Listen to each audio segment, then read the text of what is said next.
Hi friends, ಎಲ್ಲರಿಗೂ ನಮಸ್ಕಾರ. ನಂದಿನಿ ಕಿಚನ್ಗೆ ಸ್ವಾಗತ. ಈ ದಿನ ನಾನು ನಿಮಗೆಲ್ಲ ಸೂಪರ್ ಟೇಸ್ಟಿ ಹಾಗೂ ಸ್ಪೈಸಿ ಆಗಿರುವಂತಹ ಈರುಳ್ಳಿ ಟೊಮೆಟೊ ಚಟ್ನಿಯನ್ನು ತೋರಿಸ್ಕೊಡ್ತಾ ಇದ್ದೀನಿ.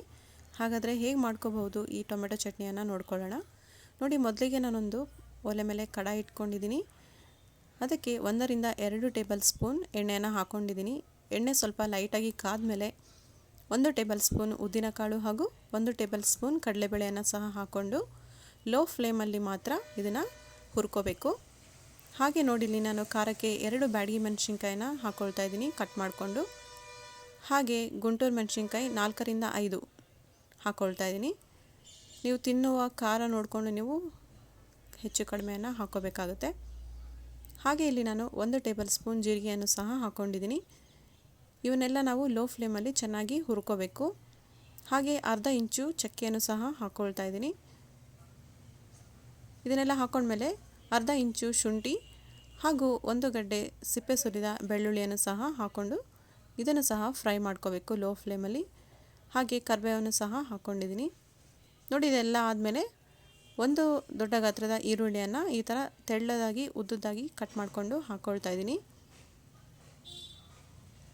ಈ ಕ್ವಾಂಟಿಟಿ ಹೆಚ್ಚು ಕಡಿಮೆ ಮಾಡ್ಕೋಬಹುದು. ಇದನ್ನು ಸಹ ಚೆನ್ನಾಗಿ ಎಣ್ಣೆಯಲ್ಲಿ ಫ್ರೈ ಮಾಡ್ಕೊಂಡಾದಮೇಲೆ 3 ಮೀಡಿಯಮ್ ಸೈಜ್ ಟೊಮೆಟೊವನ್ನು ಸಹ ಹಾಕ್ಕೊಳ್ತಾ ಇದ್ದೀನಿ ಕಟ್ ಮಾಡಿಕೊಂಡು. ನೋಡಿ, ಇದನ್ನು ಸಹ ಎಣ್ಣೆಯಲ್ಲಿ ಚೆನ್ನಾಗಿ ಫ್ರೈ ಮಾಡ್ಕೊಳ್ತಾ ಹೋಗಬೇಕು. ಎಲ್ಲ ಪದಾರ್ಥಗಳು ಒಂದಾದ ನಂತರ ಒಂದು ಹಾಕ್ಕೊಳ್ತಾ ಹೋದರೆ ಚೆನ್ನಾಗಿ ಫ್ರೈ ಆಗ್ತವೆ. ಹಾಗೆ ರುಚಿಗೆ ತಕ್ಕಷ್ಟು ಕಲ್ಲುಪ್ಪನ್ನು ಹಾಕ್ಕೊಂಡ್ರೆ ಟೊಮೆಟೊ ಚೆನ್ನಾಗಿ ಸಾಫ್ಟ್ ಆಗುತ್ತೆ. ಇದನ್ನು ಮುಚ್ಚಳ ಮುಚ್ಚಿ ಮೀಡಿಯಮ್ ಫ್ಲೇಮಲ್ಲಿ 2 ರಿಂದ 3 ನಿಮಿಷ ಬೇಯಿಸ್ಕೋಬೇಕು.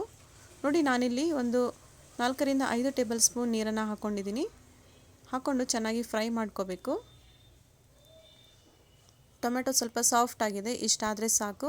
ಇವಾಗ ನೀರೆಲ್ಲ ಹಿಂಗುವಂತೆ ನಾವು ಇದನ್ನು ಬೇಯಿಸ್ಕೋಬೇಕಾಗುತ್ತೆ. ಹಾಗೆ ಲಾಸ್ಟಿಗೆ ಕೊತ್ತಂಬರಿ ಸೊಪ್ಪನ್ನು ಸಹ ಹಾಕ್ಕೊಂಡು ಚೆನ್ನಾಗಿ ಫ್ರೈ ಮಾಡ್ಕೋಬೇಕು. ನಾವು ಬೇಯಿಸ್ಕೊಂಡಿರುವಂತಹ ಈ ಎಲ್ಲ ಪದಾರ್ಥಗಳು ತಣ್ಣಗಾಗಲು ಬಿಡಬೇಕು. ತಣ್ಣಗಾದ ನಂತರ ಮಾತ್ರವೇ ನಾವು ಮಿಕ್ಸಿ ಜಾರಿಗೆ ಹಾಕ್ಕೊಂಡು ಅಗತ್ಯವಿರುವಷ್ಟು ಉಪ್ಪನ್ನು ಸೇರಿಸ್ಕೊಂಡು ಹಾಗೆ ಸ್ವಲ್ಪ ಬೆಲ್ಲವನ್ನು ಸಹ ಹಾಕ್ಕೋಬೇಕು. ತುಂಬ ರುಚಿಯಾಗಿರುತ್ತೆ. ಆ ಕ್ಲಿಪ್ ಮಿಸ್ ಆಗಿದೆ. ಸ್ವಲ್ಪ ಬೆಲ್ಲವನ್ನು ಸಹ ಹಾಕ್ಕೊಂಡು ನೈಸಾಗಿ ರುಬ್ಕೋಬೇಕಾಗುತ್ತೆ. ನೋಡಿ, ಈ ರೀತಿಯಾಗಿ ನಾನು ರುಬ್ಕೊಂಡು ತೊಗೊಂಡಿದ್ದೀನಿ. ಈ ಚಟ್ನಿ ಇಡ್ಲಿಗೆ, ದೋಸೆಗೆ ಹಾಗೂ ತರಕಾರಿ ರೊಟ್ಟಿಗಳಿಗೂ ಸಹ ತುಂಬ ರುಚಿಯಾಗಿರುತ್ತೆ. ನೀವು ಮನೇಲಿ ಒಂದ್ಸಲ ಟ್ರೈ ಮಾಡಿ. ಇಷ್ಟ ಆದರೆ ಪ್ಲೀಸ್ ಒಂದು ಲೈಕ್ ಮಾಡಿ, ಶೇರ್ ಮಾಡಿ ಹಾಗೂ ಇನ್ನೂ ಯಾರೆಲ್ಲ ಸಬ್ಸ್ಕ್ರೈಬ್ ಮಾಡದೆ ವಿಡಿಯೋ ನೋಡ್ತಿದ್ದೀರಾ ಪ್ಲೀಸ್ ಸಬ್ಸ್ಕ್ರೈಬ್ ಮಾಡ್ಕೊಳ್ಳಿ. Thank you.